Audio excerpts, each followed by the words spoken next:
started singing at 11 after hearing Lauryn Hill's Killing Me Softly. Did you have it back then, or is it something you really have to work on? It? The voice, the singing. I've always been able to sing. I remember my parents said I could sing when I was younger, and like when I was 8 and 9, I was in musical theater. I did musicals, but I was still always afraid of being on stage and performing, so I would never audition for like one of the lead parts. I'd always be like the background. And then when I got into 6th grade, I sang Killing Me Softly with my 2 best friends for our school talent show. And my other 2 friends, who I'm still best friends with, they can't sing at all. You carried the team. Yeah, I guess I didn't realize it at the time, but I've always been able to sing, but I had to also train my voice, I followed Lauryn Hill and learned how she did her licks, and I took vocal lessons for years to keep. I still have to warm up every single day. You have to keep your voice, just like working out. You have to stay in shape. You kind of touched upon your MySpace history.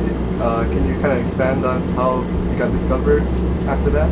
Well, pretty much I was writing songs, and I was friends with my producer, and every time I'd play him a new song in the studio, he was like, let's record it right now and put it up on MySpace just for fun. And so we would put it up on MySpace, and after 6 months I had grown such a large fan base. They were playing my songs every day like 50,000 times, and people would add my songs to their pages, and then their friends would hear it. And I kept rising on the charts, and I eventually became #1. And then I got all the record label calls, and I went to New York and met with the different labels, and Universal was the first one that I met with, and I knew that I belonged with them. Like, they were just great and so personable. And so that's really how I got my career started, and then I went on tour with the Goo Goo Dolls, and ever since then everything keeps going. Your dad is famed producer Colbie Caillat, who produced people like Fleetwood Mac. Yeah. Why didn't you just hook his sister up instead of making you work hard for it? Well, first of all, like I said, I was shy and had stage fright, so I didn't know how to play an instrument because I wasn't writing when I was younger. I could sing, but I was shy. If you asked me to sing, I wouldn't sing. So he couldn't have done anything for me in this business because I wouldn't have made it. I was too shy. If someone asked me to sing and I had to, I would mess up because I was so nervous. Plus, my dad really wanted me to become a musician and become a songwriter and establish my career for myself, and he knew that was the best way to go about it, and at the time I didn't realize that, and until I was 19 and I learned how to play guitar and I wrote my first song, and I realized that he was right. I read somewhere also that he was the one that kind of made you play instruments and pick up piano and guitar and all this kind of stuff. Are you kind of glad you took that advice? I'm so glad I took my parents' advice. I learned how to play guitar and a little bit of the piano, and I can play a little ukulele now, and Battle Justin.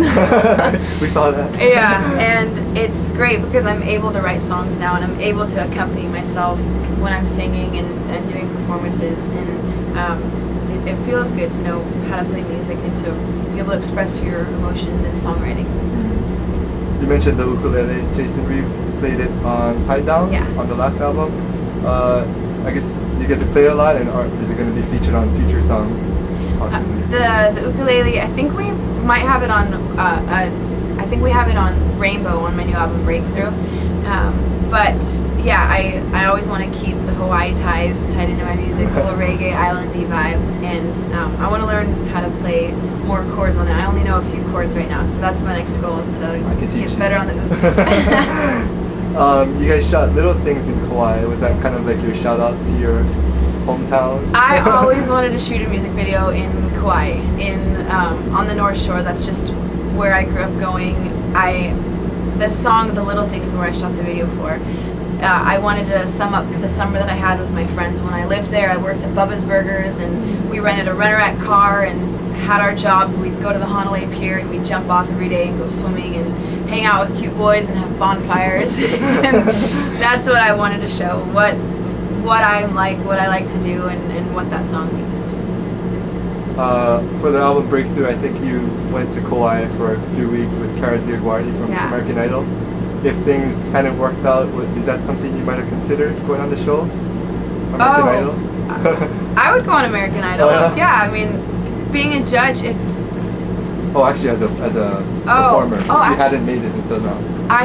auditioned twice actually, and yeah? the second time I auditioned Bubbly right after I wrote it. Oh, wow. But like I said, I was shy, and when I had the audition, I was like, been away for a while now. Like I was quiet. I didn't look at them. I didn't like. They want someone outgoing and fun. So no, I didn't make it. They must be regretting it pretty much. Oh, well, now that I'm friends with Randy and Kara and all them, they laugh about it. They're like, I can't believe that you passed that up. But I understood why. I wasn't ready for it at that point. Had you made the show and Simon gave you like a negative comment, try and give us your best comeback to him. I wouldn't have been mean to him. That's the thing. I would be like, okay. I mean, I think criticism is, you need that. Someone can't always tell you you're good because you're not. You need to learn and grow from it. And so, I mean, he is harsh, but I think the combination of all the judges giving them their compliments and then giving them their critiques is good. Is it true that you and Jason Mraz traded emails to write the lyrics to Lucky?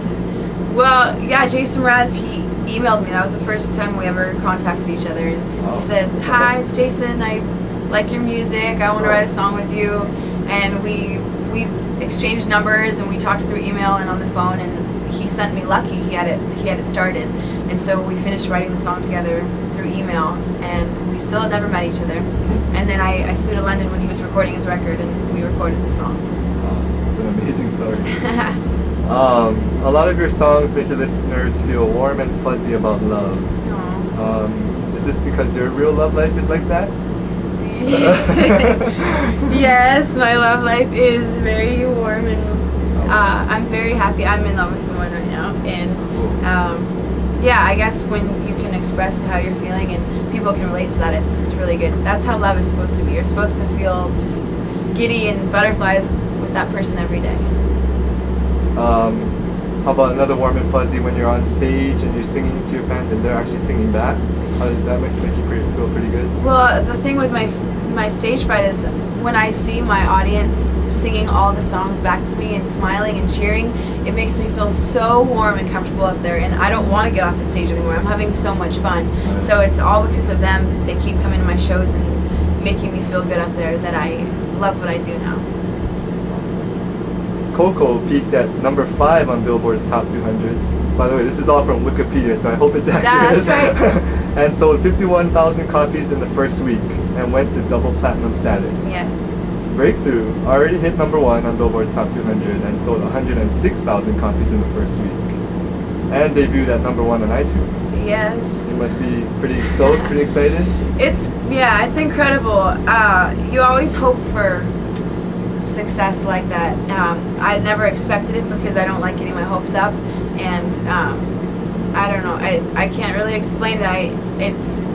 It's such a great feeling knowing that everyone who was involved on both of those records, helping me get to where I'm at, and all of our hard work and the love that we put into these songs, knowing that the world notices that and wanted to support and listen to the songs. I'm so honored. You've been on tour with the Goo Goo Dolls, Lifehouse, John Mayer, and had song features on movie soundtracks, TV shows, and even for the Olympics you had a song. Yeah. Your music has been nominated for numerous awards. You've even been illustrated in a comic book, Archie. Archie comic books, yeah. And this is pretty much just the beginning. How crazy is that? It's crazy. I mean, it's been 2 years, and getting all of these great things that keep happening. I mean, it's a lot of hard work. I mean, every day it's not just like, oh, life of a rock star. It's really difficult. There's early mornings. You go till late at night. People pulling you in all directions. But the people I surround myself with, my band, my crew, my management, my label, everyone is so great. So I have fun with it. And we all are working together. And so seeing it pay off, it's like a team effort. Anything you'd like to say to your Hawaii fans out there? Should I look at my camera? Yeah. Aloha! I can't wait to come back to Hawaii, to all the islands, to play shows. I appreciate all of your support and for listening to my music, and I hope to see you all soon. Aloha!